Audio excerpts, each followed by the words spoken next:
Today, I want to share with you a mindset, an approach, a framework of thinking that will really help dealing with procrastination. I don't know if you've heard of the book Good Inside by Dr. Becky. She's a psychologist that helps parents with caregiving and parenting.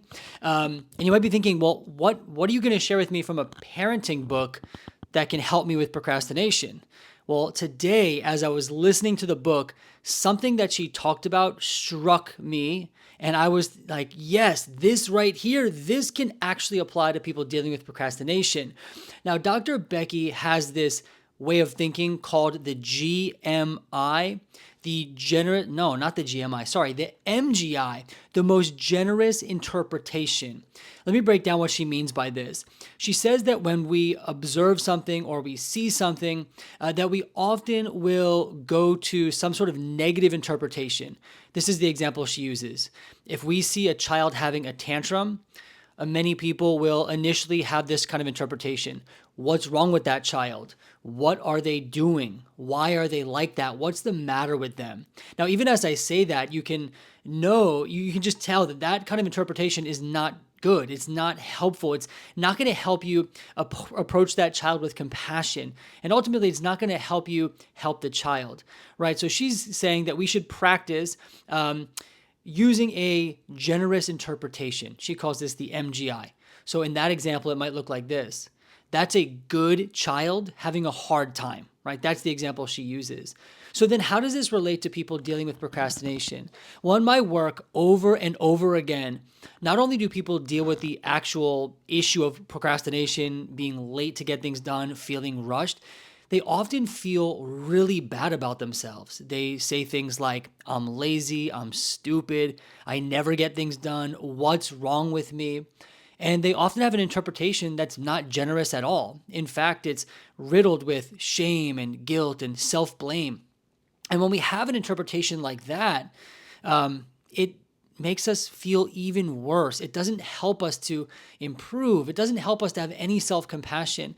And so I think that we could all practice using a generous interpretation about our own issues, including procrastination.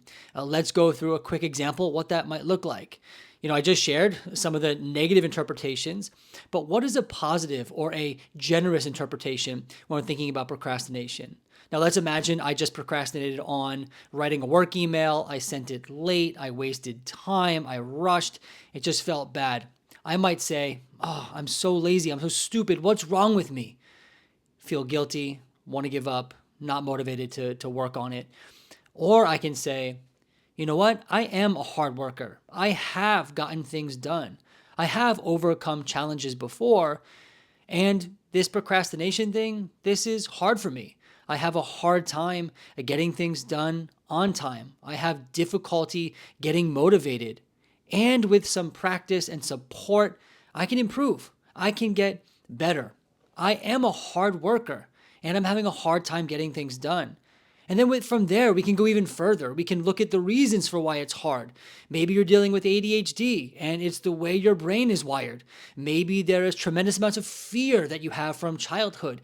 I really don't know. It's different for everyone. But the point is that when we approach these things with a generous interpretation, we're able to have more compassion. We're able to look at it more realistically. And most importantly, we're able to look at it in a way that increases motivation to improve, right? And so this week, today, moving forward, I really want you to get in the habit of using Dr. Becky's most generous interpretation approach. So next time you end up procrastinating or struggling with time management, rather than going straight to self-doubt, riddling yourself with blame, what is a more generous interpretation?